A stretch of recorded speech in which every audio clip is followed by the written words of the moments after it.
ರಾಜ್ಯ ಸರ್ಕಾರದ ಬಜೆಟ್ ಮಂಡನೆಗೆ ಕ್ಷಣಗಣನೆ ಆರಂಭ ಆಗಿದೆ. 15ನೇ ಬಾರಿಗೆ ಬಜೆಟ್ ಅನ್ನ ಮಂಡಿಸ್ತಾ ಇದ್ದಾರೆ ಸಿದ್ದರಾಮಯ್ಯನವರು.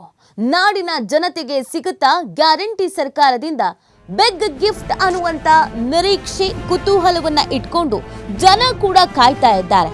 ಇವತ್ತಿನ ಬಜೆಟ್ ಬಗ್ಗೆ ಸಾಕಷ್ಟು ನಿರೀಕ್ಷೆಗಳಂತೂ ಇದ್ದೇ ಇದೆ.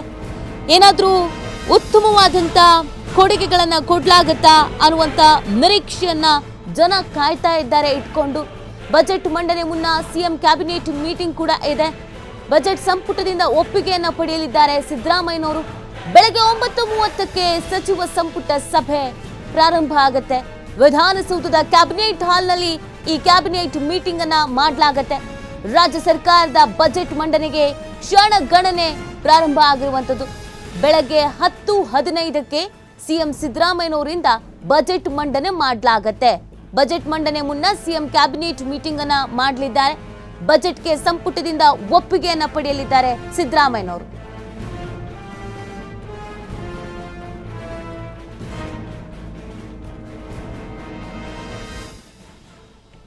ನೋಡಿ, ಇವತ್ತು ಬಜೆಟ್ ಮಂಡನೆ ಮಾಡ್ತಾ ಇರುವಂತದ್ದು ಸಹಜವಾಗಿ ಸಾಕಷ್ಟು ನಿರೀಕ್ಷೆಗಳು ಇದ್ದೇ ಇದೆ. 15ನೇ ಬಾರಿ ಬಜೆಟ್ ಅನ್ನ ಮಂಡಿಸ್ತಾ ಇದ್ದಾರೆ ಸಿಎಂ ಸಿದ್ದರಾಮಯ್ಯನವರು. ಬಜೆಟ್ ಮಂಡನೆ ಮಾಡಿ ಅನುಭವ ಇದೆ. 7 ಬಾರಿ ಹಣಕಾಸು ಸಚಿವರಾಗಿ, 7 ಬಾರಿ ಸಿಎಂ ಆಗಿ, ಈಗ 8ನೇ ಬಾರಿ ಸಿಎಂ ಆಗಿ 15ನೇ ಬಾರಿ ಬಜೆಟ್ ಮಂಡನೆ ಮಾಡ್ತಾ ಇರುವಂತದ್ದು.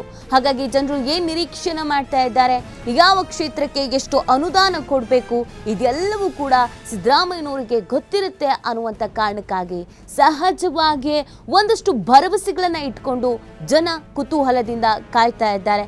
ಒಂದ್ ಕಡೆಯಲ್ಲಿ ಫ್ರೀ ಯೋಜನೆಗಳು, ಇನ್ನೊಂದು ಕಡೆಯಲ್ಲಿ ಸಾಲದ ಹೊರೆ, ಅದರ ನಡುವೆ ಲೋಕಸಭಾ ಚುನಾವಣೆ ಬೇರೆ ಇದೆ. ಹೀಗಾಗಿ ಈ ಬಾರಿ ಲೋಕಸಭಾ ಚುನಾವಣೆ ಇರುವಂತ ಹಿನ್ನೆಲೆಯಲ್ಲಿ ಏನೆಲ್ಲ ಬಜೆಟ್ನಲ್ಲಿ ಹೇಳಲಾಗುತ್ತೆ, ಆಕರ್ಷಕವಾಗಿ ಆಕರ್ಷಣೀಯವಾಗಿ ಅನುದಾನದ ವಿಚಾರ, ಹೊಸ ಯೋಜನೆಗಳ ವಿಚಾರ ಏನು ಅನೌನ್ಸ್ ಮಾಡ್ತಾರೆ.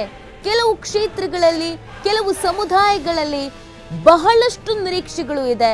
ರೈತ ವರ್ಗ, ಮಹಿಳೆಯರು, ಮಕ್ಕಳು, ಹಾಸ್ಪಿಟಲ್ಸ್, ಹಾಗೇನೆ ಪ್ರವಾಸೋದ್ಯಮ, ಉತ್ತರ ಕರ್ನಾಟಕ, ಮಲೆನಾಡು ಭಾಗ, ಕರಾವಳಿ ಭಾಗ, ಎಲ್ಲ ಭಾಗಗಳು, ಎಲ್ಲ ಸಮುದಾಯಗಳು, ಎಲ್ಲ ಕ್ಷೇತ್ರಗಳು, ಎಲ್ಲ ಪ್ರಾಂತ್ಯಗಳಲ್ಲೂ ಕೂಡ ನಿರೀಕ್ಷೆ ಇದೆ. ಈ ಬಾರಿಯ ನಿರೀಕ್ಷೆಯಂತೆಯೇ ಈ ಬಜೆಟ್ ಇರುತ್ತಾ ಅನ್ನುವಂಥದ್ದು ಕೂಡ ಸಾಕಷ್ಟು ಕುತೂಹಲಕ್ಕೆ ಕಾರಣವಾಗ್ತಾ ಇರುವಂಥದ್ದು. ಶುಭ ಶುಕ್ರವಾರ, ಶುಕ್ರ ದಸೆ ಒಲಿಯುತ್ತಾ ಅಂತ ರಾಜ್ಯದ ಜನ ಕಾಯ್ತಾ ಇದ್ದಾರೆ. ಸೊ ಇವತ್ತು ಶುಕ್ರವಾರ, ಯಾರ್ಯಾರಿಗೆ ಶುಕ್ರ ದಸೆ ಶುರುವಾಗುತ್ತೆ, ಈ ಬಜೆಟ್ನಲ್ಲಿ ವಿಶೇಷವಾಗಿ ಅನುದಾನಗಳು ಯಾವ್ಯಾವ ಇಲಾಖೆಗೆ ಅಂತ ಕೊಡಲಾಗುತ್ತೆ, ಇದೆಲ್ಲವೂ ಕೂಡ ಸಾಕಷ್ಟು ಕುತೂಹಲಕ್ಕೆ ಕಾರಣವಾಗ್ತಾ ಇದೆ. ಕೇಂದ್ರ ಸರ್ಕಾರದ ಮಧ್ಯಂತರ ಬಜೆಟ್ನಲ್ಲಿ ಬಹಳಷ್ಟು ನಿರಾಸೆಯಾಗಿತ್ತು. ಒಂದ್ ಕಡೆಯಲ್ಲಿ ಅನುದಾನದ ಹೋರಾಟ ಆಗ್ತಾ ಇದೆ, ಒಂದ್ ಕಡೆಯಲ್ಲಿ ಬರಗಾಲದ ಪರಿಸ್ಥಿತಿಯಿಂದ ರೈತರು ಬಸವಳಿದು ಹೋಗಿದ್ದಾರೆ, ಇನ್ನೊಂದು ಕಡೆಯಲ್ಲಿ ನೀರಾವರಿ ವಿಚಾರಕ್ಕೆ ಸಂಬಂಧಪಟ್ಟಂತೆಗೆ ಸಮಸ್ಯೆಗಳನ್ನು ಎದುರಿಸ್ತಾ ಇದ್ದಾರೆ. ಹಾಗಾಗಿ ಈ ಬಜೆಟ್ ಮೇಲೆ ಸಹಜವಾಗಿ ನಿರೀಕ್ಷೆ ದುಪ್ಪಟ್ಟಿದೆ.